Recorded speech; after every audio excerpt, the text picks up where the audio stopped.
ఈ మాన్సూన్ సీజన్లో చాలా మందికి స్ట్రోక్స్ అండ్ హెడేక్స్ వస్తూ ఉంటాయి. వీటిని ప్రివెంట్ చేసుకోవడానికి అండ్ వీటి గురించి తెలుసుకోవడానికి మన దగ్గర డాక్టర్ వరప్రసాద్ గారు ఉన్నారు, neuro surgeon from Sri holistic hospitals, Nizampet. Namaste sir. నమస్కారం డాక్టర్ గారు, రైనీ సీజన్లో బ్రెయిన్ అండ్ నర్వస్ సిస్టమ్ ఏమైనా ఎఫెక్ట్ అవుతుందా? స్పెసిఫికలీ మాన్సూన్ వల్ల బ్రెయిన్ మీద ఎఫెక్ట్ ఉంటుందండి. బట్ ఇండైరెక్ట్లీ బీపీ ఉన్న వాళ్ళకి బీపీ పెరగడం, లేకపోతే రెయిన్ వల్ల ఇన్యాక్టివిటీ ఉండడం, బయటకు వెళ్ళకపోవడం, ఎక్కువ రెయిన్ ఉన్నప్పుడు సన్ ఎక్స్పోజర్ లేకపోవడం వల్ల ఇండైరెక్ట్లీ ఎఫెక్ట్ ఉంటుంది. సో వాటి కోసం కొంచెం ఇంట్లోనే యాక్టివిటీని ఎక్కువగా మెయింటైన్ చేస్తూ, యోగా చేస్తూ కొంచెం బీపీని కంట్రోల్ పెట్టుకోవడానికి ప్రయత్నం చేస్తే మనకు మాన్సూన్ వల్ల బ్రెయిన్ మీద ఎఫెక్ట్ ఉంటుందని అనుకోవట్లేదు. సార్, మాన్సూన్ టైంలో మోస్ట్ కామన్గా మనం చూసే న్యూరోలాజికల్ సిమ్టమ్స్ ఏంటి? మాన్సూన్ సీజన్లో వచ్చే ఇన్ఫెక్షన్స్ వల్ల వస్తూ ఉంటుందన్నమాట. ఓకే, మలేరియా కానీ, జపనీస్ ఎన్సెఫలైటిస్ కానీ లాంటి ఇన్ఫెక్షన్స్ వల్ల వచ్చే సెకండరీ ఎఫెక్ట్సే ఉంటాయి. డైరెక్ట్లీ వీటి వల్ల ఏమీ ఉండదు. సో ఫీవర్స్ వచ్చినా, లేకపోతే ర్యాష్ వచ్చినా, లేకపోతే కన్ఫ్యూజ్ స్టేట్స్ కనిపించినా కూడా పూర్తి ఎవాల్యుయేట్ చేయడం వల్ల పేషెంట్కి లాభం చేకూరుతుంది. Sir, A group of people ఈ మాన్సూన్ టైంలో చాలా జాగ్రత్తలు తీసుకోవాలి? జనరలైజ్గా మాట్లాడాలంటే ఆస్థమాటిక్స్, బీపీ ఉన్నవాళ్ళు, పెద్దవాళ్ళు ఎస్పెషల్లీ కొంచెం జాగ్రత్త తీసుకోవాలి. ఏదైనా ఆల్రెడీ ఇంతకుముందు కార్డియాక్ సంబంధించిన, బీపీకి సంబంధించిన అన్కంట్రోల్ థింగ్స్ ఉన్నా కూడా ఒకసారి వెళ్ళి మధ్యలో ఒకసారి డాక్టర్స్ని కలవడం వల్ల వాళ్ళ మెడిసిన్ టైట్రేట్ చేయడం, జరుగుతున్న మార్పులకు అనుగుణంగా మెడిసిన్ని రీఇన్స్టేట్ చేయడం వల్ల వాళ్ళకి ఉపయోగం ఉంటుందండి. డాక్టర్, చాలా మంది ఎర్లీ సైన్స్ ఆఫ్ స్ట్రోక్ని ఇగ్నోర్ చేస్తారు. సో అందరూ తెలుసుకోవాల్సిన సిమ్టమ్స్ ఏంటి? మన ముందు చాలామంది చూస్తాము, చిన్న చిన్న గిడినెస్ కానీ, లేకపోతే చేతుల్లో తిమ్మిర్లు పట్టడం, లేకపోతే ఒక చేతి కాసేపు పని చేయకుండా ఉండింది అనుకోవడం, అలా దాన్ని బెదిరించేసి ముందుకెళ్ళిపోతాం. స్ట్రాంగ్గా ఉండాలి, మనకు చిన్న చిన్న వాటికి భయపడకూడదు అనే మైండ్ సెట్తో కొన్నిసార్లు, లేకపోతే ఇంట్లో వాళ్ళు ఇలా వీటికి కూడా భయపడితే ఎలా అనుకునేవాళ్ళు. మూడో రకమైన మనుషులు ఈ మధ్య ఎక్కువగా ఉన్నారు. ప్రాబ్లమ్ని యాక్సెప్ట్ చేయడానికి నిరసించేవాళ్ళు, నాకు ఈ ప్రాబ్లం రాదులే అనుకుని మెంటల్ ఇమ్యూనిటీని కోరుకునే వాళ్ళు ఎక్కువగా ఇగ్నోర్ చేస్తూ ఉంటారు ప్రాబ్లమ్ని. ఎందుకంటే ఈ ప్రాబ్లంతో వాళ్ళు పర్సనల్ ప్రాబ్లమ్స్ని కంపేర్ చేసుకొని దీన్ని ఇగ్నోర్ చేయాలన్న ఒకలాంటి దృక్పథం పెట్టుకుంటారు. కానీ all the time early awareness అంటే ఇది ఉందేమో అని డాక్టర్ని కలిసిన తర్వాత అక్కడ లేదనిపించుకోవడం చాలా ఉత్తమం. ఎందుకంటే ఎర్లీగా ట్రీట్మెంట్ జరిగితే ఎక్కువగా రెస్పాన్స్ ఉంటుంది కాబట్టి.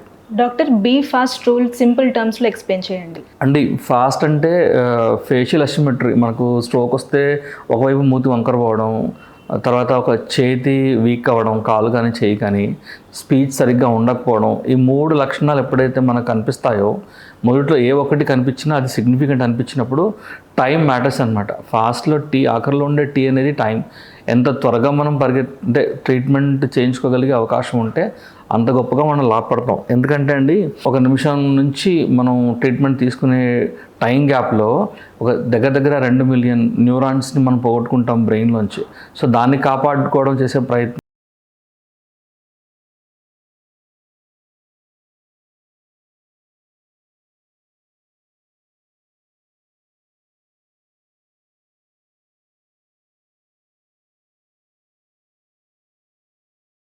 సార్, స్ట్రోక్ ట్రీట్మెంట్లో గోల్డెన్ హార్ అనేది ఎందుకు ఇంపార్టెంట్?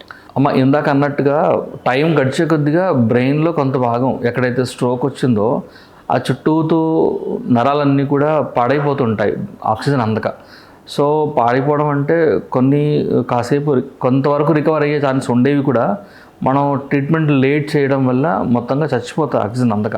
సో గంటలో రీచ్ అవ్వగలిగితే ఆ డ్యామేజ్ని చాలా మటుకు కొన్నిసార్లు 100% మినిమైజ్ చేయగలుగుతాము అనేదే గోల్డెన్ హార్ ప్రిన్సిపల్ అనమాట. సార్, స్ట్రోక్ రావడానికి మెయిన్ రిస్క్ ఫ్యాక్టర్స్ ఏంటి? స్ట్రోక్ రావడానికి పెద్దవాళ్ళలో ఉండే రిస్క్ ఫ్యాక్టర్, పిల్లల్లో ఉండే రిస్క్ ఫ్యాక్టర్ విడివిడిగా చర్చించుకోవచ్చు. షుగర్ ఉండడం అన్కంట్రోల్డ్గా, బీపీ ఉండడం అన్కంట్రోల్డ్గా, మధ్యలో మందులు మిస్ అవ్వడం, కొలెస్ట్రాల్ ఉండడం, దాంతోపాటు లైఫ్ స్టైల్ రిస్క్స్ కూడా స్మోకింగ్ అలవాటు ఉండడం, బాగా తాగడం అలవాటు ఉండడం, బాడీ వెయిట్ కంట్రోల్ మేనేజ్మెంట్ మీద ధ్యాస లేకపోవడం, సివియర్ ఒబిసిటీ ఉండడం, ఇవన్నీ ఒక రకమైన కారణాలు మనం పెద్దవాళ్ళు సహజంగా చూసేవి.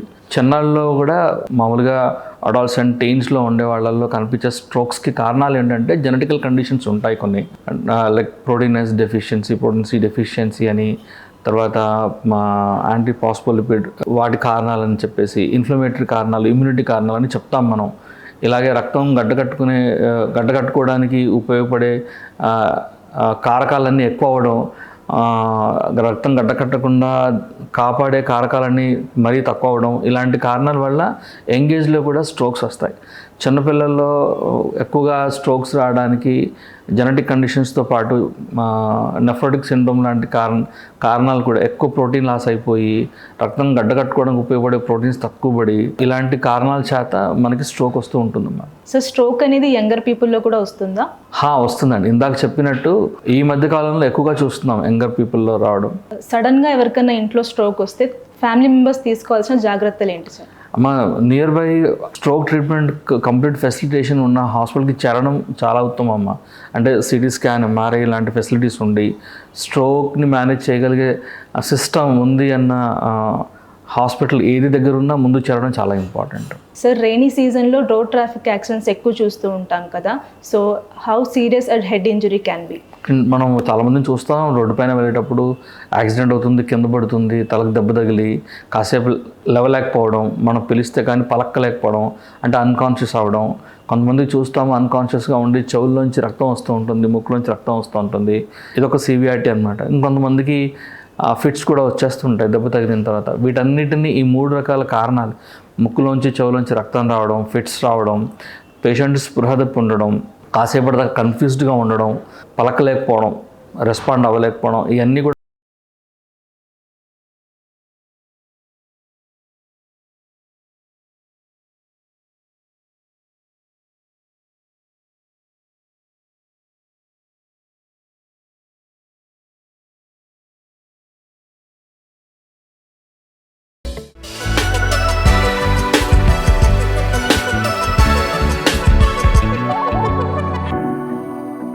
సార్, ఎవరన్నా కింద పడి తలకి దెబ్బ తగిలితే what are the warning signs and వాళ్ళు ఇమీడియట్గా డాక్టర్ని చూడాలా అండ్ సిటీ స్కాన్ అనేది నెససరీయా? ఇప్పుడు చెప్పిన అన్ని లక్షణాలకి డాక్టర్ని చూడడం, ఎమర్జెన్సీ రూమ్కి వెళ్ళడం చాలా ఇంపార్టెంట్ మా.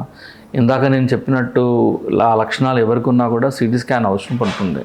హెల్మెట్ వేసుకోవడం వల్ల ఎంతవరకు మనం ఇంజురీస్ని ప్రివెంట్ చేయొచ్చు సార్? మనం సేఫ్టీ ప్రికాషన్స్లో ఉన్నది ఒకటి హెల్మెటే. అది ఎంత మేరకు హెల్ప్ చేస్తుంది అనుకోకుండా, అది హెల్ప్ చేస్తుందని నమ్మకంతో వేర్ చేయడమే చాలా ఉత్తమం. మనం కేటగరైజ్ చేయడానికి అంటే ఆస్కారం లేదు, మనకు వేరే ఆప్షన్స్ కూడా లేవు కాబట్టి. సార్, రైనీ సీజన్లో చాలా మందికి హెడ్ ఏక్స్ వస్తూ ఉంటాయి, so is it normal or serious? ఈ లక్షణం మైగ్రేన్ ఉన్న పేషెంట్లలో ఎక్కువగా ఉంటుంది మా. టెంపరేచర్ వేరియేషన్ వల్ల, హ్యూమిడిటీ వల్ల మైగ్రేన్ లక్షణాలు ఉన్న వాళ్ళల్లో ఎపిసోడ్స్ ఎక్కువగా వస్తాయి, సివియర్గా కూడా వస్తాయి. వీళ్ళందరూ కొంచెం అవేర్గా ఉండడం చాలా ఇంపార్టెంట్. చల్లగాలి తగ్గడం వల్ల కూడా బ్లడ్ వెజల్స్ కన్స్ట్రిక్ట్ అయిపోయి ట్రిగ్గర్ అవడానికి చాలా ఎక్కువ కారణాలు ఉంటాయి. సార్, నార్మల్ హెడ్ఏక్కి అండ్ మైగ్రేన్ హెడ్ఏక్కి డిఫరెన్సెస్ ఏంటి సార్? ఇది చాలా పెద్ద ప్రశ్న. మైగ్రేన్ అంటే ఏదైనా తలనొప్పి పీరియాడిక్గా రావడం, వచ్చినప్పుడు ఒకే రకమైన ప్యాటర్న్తో ఉండడం, వస్తుందని తెలియజేసే లక్షణాలు కలిగి ఉండడం, ఒకవైపే రావడం, ఒకే ప్లేస్లో మళ్ళీ మళ్ళీ రావడం, ఇవన్నీ మైగ్రేన్ లక్షణాలకి కొన్ని లక్షణాలుగా చెప్పుకోవచ్చు మా. సార్, చాలా మందికి డిజినెస్ వస్తూ ఉంటుంది, అది ఇయర్ ప్రాబ్లమా లేకపోతే బ్రెయిన్ ప్రాబ్లమా సార్? డిజినెస్ అనేది 3 కారకాల వల్ల వస్తుందా. నర్వస్ సిస్టమ్ వల్ల వస్తుంది, తర్వాత ఇయర్ వల్ల వస్తుంది, తర్వాత body, face, neck and body మధ్యన ఉండేటువంటి కోఆర్డినేషన్ వల్ల కూడా వస్తుంది. Sir, giddiness caused by neurological problem, so ఏ టైంలో న్యూరోలజిస్ట్ని చూడాలి? మనం పొజిషన్ వల్ల వచ్చే గిడ్నెస్ కాకుండా నాన్ పొజిషనల్ గిడ్నెస్ ఏదైనా కూడా న్యూరాలజిస్ట్ని సంప్రదించడమే చాలా ఉత్తమం. చెవులో అంటే ఇన్నర్ ఇయర్లో ఉండే ప్రాబ్లం వల్ల వచ్చే గిడ్నెస్ కాదనిపించుకున్న తర్వాత ఏ గిడ్నెస్ అయినా కూడా న్యూరో ఫిజిషియన్ కానీ న్యూరో సర్జన్ని కలవడం చాలా ఉత్తమం. ఎందుకంటే గిడ్నెస్ చాలాసార్లు మందులతో తగ్గే ప్రాబ్లమే ఉంటుంది, కానీ కొన్నిసార్లు అండర్లైన్ ఒక సీరియస్ ప్రాబ్లం ఉండి ఉండవచ్చు. దాన్ని ముందే తెలుసుకోవడం చాలా ఉపయోగంగా ఉంటుంది. సార్, స్ట్రోక్ వితౌట్ పెయిన్ రావచ్చా? స్ట్రోక్ బ్రెయిన్లో బ్లడ్ అందక వచ్చే స్ట్రోక్స్ అన్నీ కూడా పెయిన్లెస్గానే వస్తాయి. రక్తనాళాలు చెట్లు వచ్చే స్ట్రోక్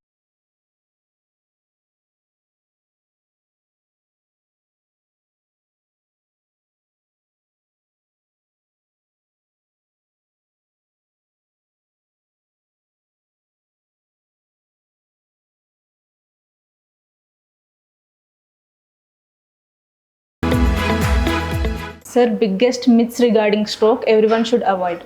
ఇందాక మీరు అడిగిన క్వశ్చన్ కూడా అలాంటిదే. స్ట్రోక్ పెయిన్ ఉంటే ఉంటుంది అనుకోవడం, పెయిన్లెస్గా ఉండదేమో అనుకోవడం కూడా ఒక మిథ్య అనమాట. స్ట్రోక్స్ పెద్దవాళ్ళకే వస్తాయి, చిన్నపిల్లలకి రావు, వయసులో ఉన్న వాళ్ళకి రావు అనుకోవడం కూడా ఒక మిథ్య. చాలామంది మనం ఒక లాస్ట్ 5-6 months నుంచి లేకపోతే 1 year నుంచి 2 years నుంచి ఎక్సర్సైజ్ చేస్తున్నాము, వాకింగ్ చేస్తున్నాము, అన్ని రకాల జాగ్రత్తలు తీసుకుంటున్నాము, యోగా చేస్తున్నాము, మాకు స్ట్రోక్ రాదు అనుకోవడం కూడా వాళ్ళ నమ్మకం మంచిదే. కాకపోతే మీరు చేస్తున్నటువంటి ప్రయత్నాల వల్ల మీ బాడీలో ఎంత మేరకు మార్పు వచ్చి మీ బాడీని ఫిట్నెస్ వైపు తీసుకెళ్ళిందని అసెస్మెంట్ కూడా అంతే ఇంపార్టెంట్గా తెలుసుకోవడానికి ప్రయత్నం చేయలేతే అది కూడా మిత్ అయి కూర్చుంటుంది. తర్వాత కొంతమంది అంటారు లైక్ ఈ హ్యాబిట్స్ మంచిగా, ఇలా ఉండడం మంచిదా, ఈ టెంపరేచర్లో ఉంటే వస్తుంది, మా వాళ్ళు అలా ఉన్నప్పుడు వచ్చింది. ఇలా కాకుండా స్ట్రోక్ని ఒక కార్నర్ అవుట్ చేయడానికి ప్రయత్నం చేయకండి. మీ లైఫ్లో ఉండే ప్రతి హ్యాబిట్ని మనం విజిలెంట్గా చూసుకోలేం కాబట్టి మనల్ని మనం డెసిషన్ తీసుకోలేని పరిస్థితుల్లో కొన్నిసార్లు ఉండే అవకాశం ఉంటుంది. రెండోది ఏంటంటే స్ట్రోక్ ఉంటుంది రావచ్చు అనే భయంతో ఉండకుండా కన్సర్న్ డాక్టర్ని కలిసిన తర్వాత, ఫిజిషియన్ కానివ్వండి, న్యూరో ఫిజిషియన్ కానివ్వండి, కలిసిన తర్వాత వాళ్ళు ఇచ్చే సజెషన్స్ వల్ల, వాళ్ళు మిమ్మల్ని చేసే ఎవాల్యుయేషన్ వల్ల, తీసుకోవాల్సిన చెప్పే జాగ్రత్తల వల్ల అవి మీకు పర్టికులర్గా ఇండివిజువలైజ్డ్ టైలర్డ్ ఉండి మీకు సూట్ అయ్యే లక్షణాలుగా ఉంటాయి. జనరలైజ్ చెప్పుకునే విషయాల వల్ల జనరలైజ్డ్ ఎఫెక్ట్ ఉంటుంది, అది మీకు ఎక్కువగా ఉపయోగపడకపోవచ్చు. ఈ ఒక పర్టికులర్ పేషెంట్కి ఈ మెడిసిన్ ఈ డోస్లో వాడడం ఉపయోగం ఉంటుంది. ఒక పర్టికులర్ ఇండివిజువల్కి బీపీ ఎంతకంటే ఎక్కువ కంట్రోల్ చేయాల్సిన అవకాశం ఉండదు. ఓ పర్టికులర్ ఇండివిజువల్కి ఈ జెనెటికల్ ఎవాల్యుయేషన్ అవసరం. ఓ పర్టికులర్ ఇండివిజువల్కి ఫ్యామిలీలో స్ట్రోక్ ఉంది కాబట్టి ఎర్లీగా ఇన్వెస్టిగేషన్ చేయాల్సిన అవసరం ఉంటుంది. అలాగని ఒక 10-55 తర్వాత 65 తర్వాత అన్న నోషన్లో ఉండి వీటన్నిటిని మిత్స్ కింద అగ్రిగేట్ చేసుకొని వచ్చినప్పుడు షాక్ అవ్వడం, దానివల్ల సఫర్ అవ్వడం మానేయడానికి ఎక్కువగా హెల్ప్ఫుల్ అవుతుంది. మనం డాక్టర్ని కలిసిన తర్వాత డాక్టర్తో మనం చేసే ఇంటరాక్షన్ కానీ, మీ పర్సనల్ లెవెల్ ఆఫ్ అవేర్నెస్ని పెంచుకోవడం, అంటే జనరలైజ్ అవేర్నెస్తో పాటు మీ గురించి మీరు అవేర్నెస్ తెచ్చుకోవడం వల్ల స్ట్రోక్ ప్రివెన్షన్కి చాలా హెల్ప్ఫుల్ అవుతుంది. సార్, స్ట్రోక్ రాకుండా తీసుకోవాల్సిన జాగ్రత్తలు ఏంటి? One of the most important thing, మనకు బీపీ ఉందా, షుగర్ ఉందా, మన ఫ్యామిలీలో వాళ్ళకు ఉందా, ఉంటే మనం ముందు నుంచే జాగ్రత్త పడ్డాం. మదర్కి ఫాదర్కి లేదా మదర్కి డామినెంట్గా షుగర్ చాలా నుంచి ఉంది, మన ఇంట్లో వాళ్ళకు హైపర్ టెన్షన్ ఉంది, మనం చెక్ చేసుకోవడం, ముందే అలర్ట్ అవ్వడం, యంగర్ ఏజ్ నుంచి లైఫ్ స్టైల్లోకి మార్పులు తీసుకురావడం.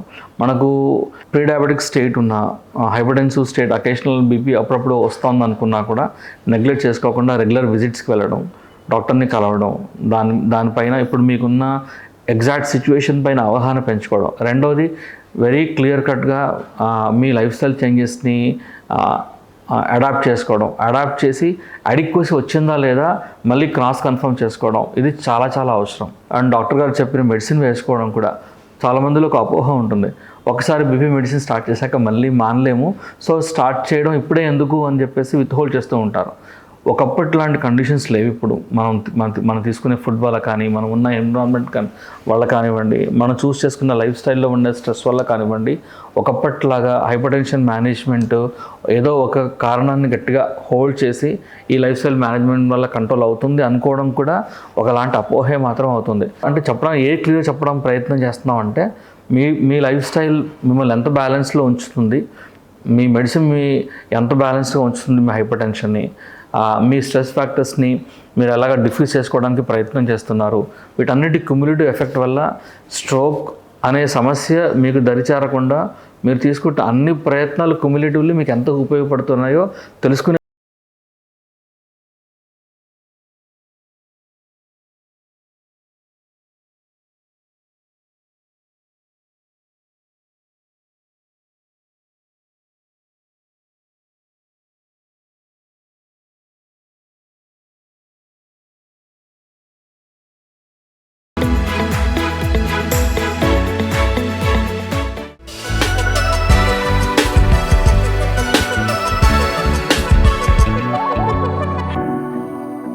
సార్, ఇప్పుడు సడన్ గా ఏదైనా పేషెంట్ కి స్ట్రోక్ వచ్చింది, ఫ్యామిలీ మెంబర్స్ పేషెంట్ ని తీసుకొస్తారు హాస్పిటల్ కి. ఆ టైంలో వాళ్ళు చాలా టెన్షన్ గా ఉంటారు. ఆ టైంలో డాక్టర్స్ చెప్పింది కూడా వాళ్ళకి అర్థం కాకపోవచ్చు. సో అలాంటి టైంలో మీరు ఎలా అసెస్ చేస్తారు పేషెంట్ ని అండ్ ఎలా ట్రీట్ చేస్తారు? మీరు అడిగిన క్వశ్చన్లో 2 భాగాలు ఉన్నాయి. ఒకటి, వాళ్ళకు ఉండే స్ట్రెస్లో చెప్పేది అర్థం కాదు, దాన్ని వాళ్ళు ఎలా తీసుకోమంటారు. అసెస్మెంట్ క్లినికల్లీ ఉంటుంది. వాళ్ళకి కొన్ని విషయాలు మేము చెప్పడానికి ప్రయత్నం చేస్తాం. సివిఆర్టీ అసెస్ చేశాక పేషెంట్ సివిఆర్టీ ఎక్స్ప్లెయిన్ చేయడానికి ట్రై చేస్తాం. ఇన్వెస్టిగేషన్ రిక్వైర్మెంట్ ఎందుకుందో ట్రై చేస్తాం అసెస్మెంట్ తర్వాత. యూజువల్లీ వాళ్ళు ఆ స్ట్రెస్లో ఉన్నప్పుడు మేము ఏం చేస్తామంటే ఓ పేషెంట్ స్టేటస్ని వాళ్ళకి కన్వే చేయడానికి 1, 2 సార్లు 3 సార్లు వాళ్ళకి ఎక్స్ప్లెయిన్ చేయడానికి ట్రై చేస్తూ ఉంటాం. Repeatedly we try to do this. కొంతమంది త్వరగా గ్రాస్ప్ చేస్తారు, వాళ్ళకున్న అవగాహన వల్ల వాళ్ళు త్వరగా. కొంతమంది స్ట్రెస్లో ఉంటారు, మనం ఏం చెప్పినా కూడా వాళ్ళు కంప్లీట్ లాస్ట్లో ఉంటారనమాట, ఒక ఫాగ్ లాగా ఉంటుంది వాళ్ళకి. అలాంటి వాళ్ళకి ఏం చేస్తామంటే కాస్త ఇన్వెస్టిగేట్ చేసే టైం స్పేస్ ఇచ్చిన తర్వాత patient treatment immediate treatment start చేస్తూ వాళ్ళని కొంచెం కన్సోల్ అయిన తర్వాత వాళ్ళకి విషయం ఎక్స్ప్లెయిన్ చేయడానికి ట్రై చేస్తాం.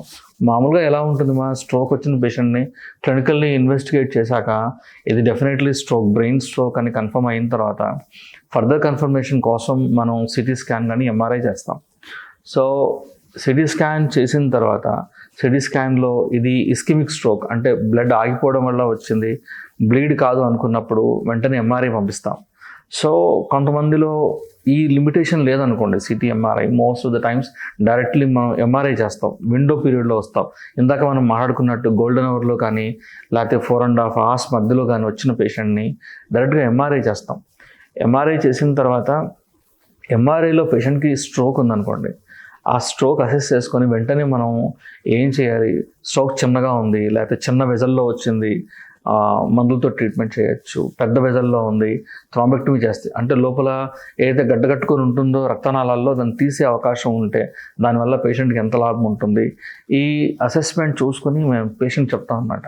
ఈ అసెస్మెంట్లో ఇంకా కాపాడుకోగలిగే ఏరియా ఎంత ఉంది, పర్ఫ్యూజన్ స్కాన్స్ అని అవకాశం ఉన్నప్పుడు అలాంటివి కూడా చేస్తాం కొంతమందిలో అన్నమాట. సో టైం లైన్ మనం ఈ విండో పీరియడ్లో చేయాల్సింది ఏంటి, ఆలస్యంగా వచ్చారు పర్ఫ్యూజన్ స్కాన్స్ చేస్తాం. పర్ఫ్యూజన్ స్కాన్లో ఇంత మేరకు కూడా కాపాడే అవకాశం ఉన్నప్పుడు ఈ 4.5 hours ఇంకాస్త స్ట్రెచ్ చేసుకొని మెకానికల్ థ్రాంబెక్టమీ చేయడానికి అవకాశం తీసుకుంటాము. వితిన్ 4.5 hours పీరియడ్లో వస్తే డెఫినెట్లీ థ్రాంబెక్టమీ చేస్తాము స్కాన్ అయిన తర్వాత. థ్రాంబెక్టమీ అంటే మనం స్టెంటింగ్ చేయడానికి ఎలాంటి దారి వాడతామో నరాల నుంచి, అలాంటి దారిలోంచే వెళ్ళి బ్రెయిన్లో ఉన్న క్లాట్ దాకా వెళ్ళి క్లాట్ని వెనక్కి తీసుకొని వస్తాం అన్నమాట. వచ్చిన తర్వాత ఏ క్లాట్ ఎంత మేరకు అయితే బ్రెయిన్లో ఉన్న ఏరియాని బ్లడ్ సప్లై అందకుండా ఆపేస్తుందో ఆ బ్లడ్ సప్లై అందేట్టుగా అవకాశాన్ని క్రియేట్ చేస్తాం అన్నమాట. కొన్నిసార్లు ఆ చుట్టూతున్న పెనంబ్రా అంటాం దాన్ని, ఆ బ్రెయిన్ని కాపాడుకోవడానికి ఎక్కువగా ఈ మెకానికల్ థ్రాంబెక్టమీ ఉపయోగపడుతుంది. దానివల్ల పేషెంట్ సఫర్ అయ్యే లక్షణాలు కాలు చేయి పడిపోవడం, మాట పడిపోవడం, నడవలేకపోవడం, లేకపోతే కళ్ళు పోవడం, ఇలాంటి లక్షణాలన్నింటినీ తప్పించుకునే అవకాశం ఎక్కువగా ఉంటుంది. కొంతమందికి బ్లీడ్ అవుతుంది, చిన్న బ్లీడ్ ఉందనుకోండి, బేబీ వల్ల వచ్చిన బ్లీడ్ చిన్నగా ఉందనుకోండి, ఆ బ్లీడ్ అది బ్రెయిన్లో ఎంతవరకు దాని ప్రెజెన్స్ వల్ల మెకానికల్ ఎఫెక్ట్ ప్రెషర్ ఉంది మిగతా బ్రెయిన్ పైన. ఎడమ కుడి బ్రెయిన్స్ అని చెప్తాము, లెఫ్ట్ బ్రెయిన్ రైట్ బ్రెయిన్ అని. రైట్ సైడ్ బ్లీడ్ అయింది అనుకోండి, అది ఎడమవైపు బ్రెయిన్ మీద ఎంతవరకు ఒత్తిడి వస్తుందో అసెస్ చేసుకొని చెప్తామన్నమాట. దాన్ని మేము మిడ్ లైన్ షిఫ్ట్ అంటాం మా పరిభాషలో. అలాంటిది ఏమన్నా ఉంటే సర్జరీ చేయాల్సిన అవకాశం ఎంత ఉంది, ఎందుకంటే జరిగిన డ్యామేజ్ ఆల్రెడీ జరిగిపోయింది. దీనివల్ల నార్మల్గా ఉన్న బ్రెయిన్ పైన ఒత్తిడి పెరిగి అది డ్యామేజ్ అవ్వకుండా కాపాడుకునే అవసరం ఎంత ఉందో డిసైడ్ చేస్తాం అన్నమాట. అలాంటప్పుడు మాత్రమే సర్జరీ చేస్తాము. రైట్ సైడ్ ఇలాంటి కండిషన్ ఉన్నప్పుడు క్లాట్ ఎవాక్యుయేట్ చేస్తాము. మాస్ ఎఫెక్ట్ ఎక్కువ ఉంది, ప్రెషర్ ఎక్కువగా ఉంది, బ్రెయిన్లో వాపు ఎక్కువగా ఉందన్నప్పుడు ఇక్కడ ఉన్నటువంటి బోన్ని, కాల్వేరియల్ బోన్ అంటాం, ఆ బోన్ని సరిపడినంత మెజర్మెంట్స్తో అంత అసెస్మెంట్ చేసుకొని దాన్ని కట్ చేస్తాం అన్నమాట. కొన్నిసార్లు స్ట్రోక్ వచ్చేసి బ్రెయిన్లో ఉన్న నీటి గుంటలు అంటాం, వెంట్రికల్స్ అంటాం, వాటిల్లోకి రక్తం పడిపోయి వాటిని బ్లాక్ చేసి బ్రెయిన్లో ప్రెషర్స్ పెంచుతాయి. కొన్నిసార్లు ఆ వాటర్ని డైవర్ట్ చేసే చిన్న ప్రొసీజర్ కూడా స్ట్రోక్ మేనేజ్మెంట్లో చాలా ఇంపార్టెంట్ రోల్ ప్లే చేస్తుంది. ఇలాంటి 1, 2, 3 మెకానికల్ థ్రాంబెక్టమీ లేకపోతే ఇంజెక్షన్స్ ఇచ్చేసి క్లాట్ లైసిస్ చేయడం, బ్రెయిన్ సర్జరీ చేయడం, బ్రెయిన్లోకి ఈవిడి అనే పైప్ వేసి రక్తాన్ని మళ్లించి బ్రెయిన్లో ఉండే ప్రెషర్ని కంట్రోల్ చేసుకోవడం, ఇవన్నీ చాలా రెగ్యులర్గా జరిగే ట్రీట్మెంట్లో భాగాలన్నమాట. మనం ఒక్కసారి వీటి గురించి డైరెక్ట్లీ కానీ ఇండైరెక్ట్లీ కానీ మన వాళ్ళ కోసం కానీ లేకపోతే మన పక్క వాళ్ళ కోసం జరుగుతున్నప్పుడు ఈ అవేర్నెస్ మనల్ని ఆ టైంలో అలర్ట్ చేస్తుంది. ఓహో, ఈ రిక్వైర్మెంట్ ఉంది, వాళ్ళు చెప్తున్నారు, దీనికి మన డెసిషన్ మేకింగ్లో టైం వేస్ట్ చేసుకోవాల్సిన పని లేదు, దానివల్ల పేషెంట్ నష్టం వస్తుంది. ఈ అవేర్నెస్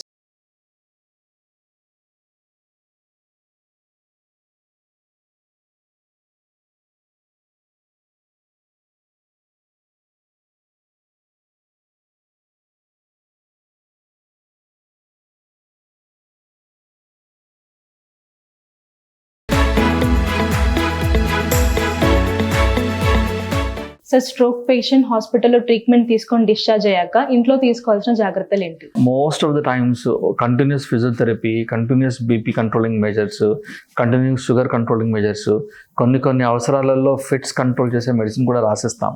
వీటన్నిటినీ కూడా డెఫినెట్లీ కంటిన్యూ చేయడం, ఒకటి ఫిజియోథెరపీ కంటిన్యూ చేయడం.